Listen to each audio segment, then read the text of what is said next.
All right, let's go to 1 hour. Let's just clear this off. Um, yeah, so we're about halfway through this hour already. I was having breakfast, so I didn't do this, but we had a nice, very nice inside bar here that tried to breach the low, could not breach the low, $25 away from the low, and bounced right back up basically to open. And literally no selling has occurred during this hour. Opened at 63,880. The low was 63,860. And the rest of it has been all buying this hour. Almost a full percent on this bar span, 0.75%. So that's looking pretty good. If you're not long yet, at this point we're probably going to be waiting for a pullback. The time to get long was here above this bar. Stop underneath here or here. Initially, you can probably put your stop underneath here. As price develops, you may eventually move your stop to break even, but certainly once we get a break through this trend line, this is maybe not the safest place. Maybe you could try and move your stop to be underneath this wick, or maybe just realistically under this wick. But the problem though is if we get a really sharp dip through this trend line, then your stops at this level are very much in danger. So it probably starts to make sense to move your stop to as close to break even as you can once you start pushing like 1% type of moves, probably around here or so, right? Like 63.6 to about 64.2, yeah. So this would be about where you start probably move your stop to break even. And your take profit is probably somewhere around here, like 65. Maybe you can have a take profit all the way over here. And of course, you might swing some to try and close a little bit higher. But your first targets are obviously, as always, your first target will be 1% or a scalper's profit. And I would say that we probably have achieved that on the top of this wick. And so what we see here is very likely to be profit taking from bulls who have taken this long. 15-minute time frame, it looks a little bit more like sideways-ish consolidation, 1, 2 legs down, pump to a second to a higher high, and putting in this inside bar, trying to make a reversal. It's reasonably strong. It spans about half of this candle. So if we could see some follow through by bears, very, very possible that we could revisit this level, maybe get a third push up, and then we might have a 1, 2, 3. We might start to be building a sorry, this is just so ugly. We might start to be building like a channel kind of thing, or maybe we just get 3 pushes and then we get a shot at the low again. And like I was saying, the farther away we get from this candle, I guess the entry was here, right? So the farther we get away from this candle, the more likely it is that the stops that you may have placed will not be safe. So this stop would not be safe probably. This stop's certainly not going to be safe, this break-even stop.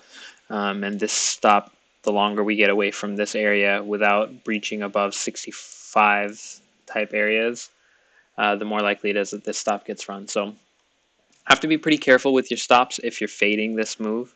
I do think it still makes some sense to be fading this. Shorts are overexposed in this area, and clearly,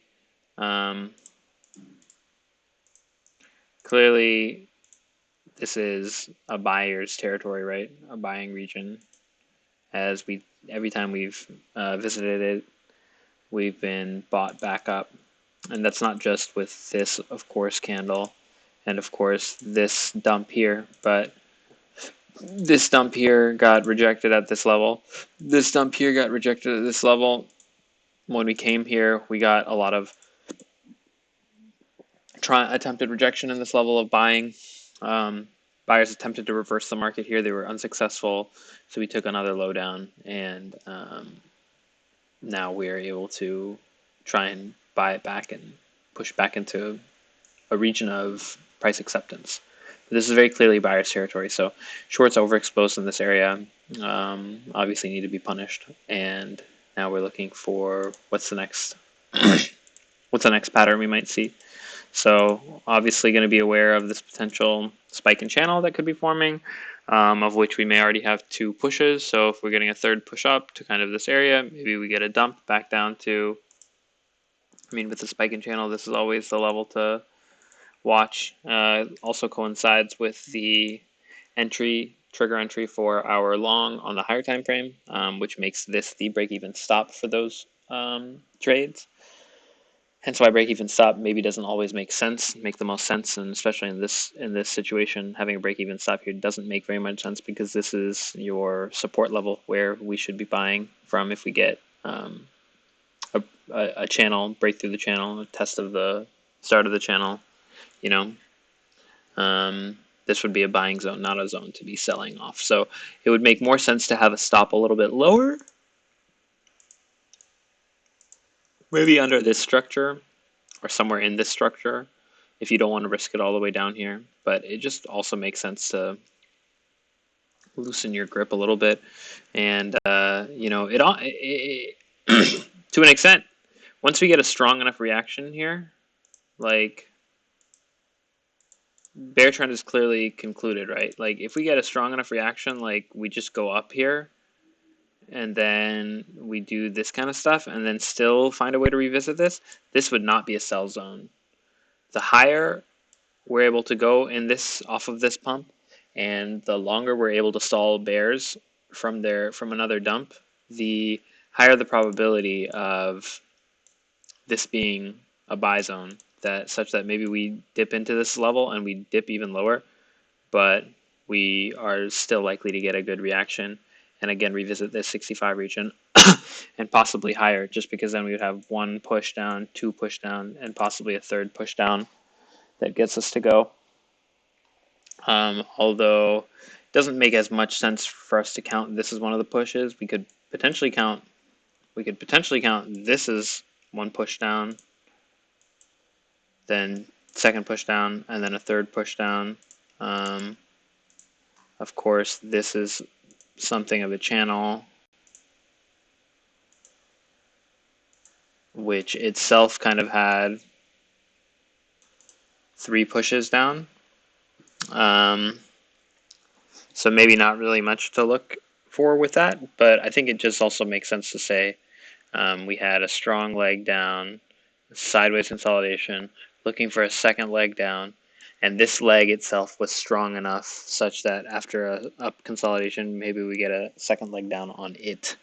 And then, you know, maybe looking for a double bottom or something like that. So that's kind of what we're looking at right now. Feeling a little bit more bullish right now, just in terms of at least I think we're likely to hold this level for a few hours. And I think there's probably buys to be had kind of in this area that may get you a little bit of profit, maybe $1,000 or 1,500, something like that. So yeah, kind of what we're looking at right now.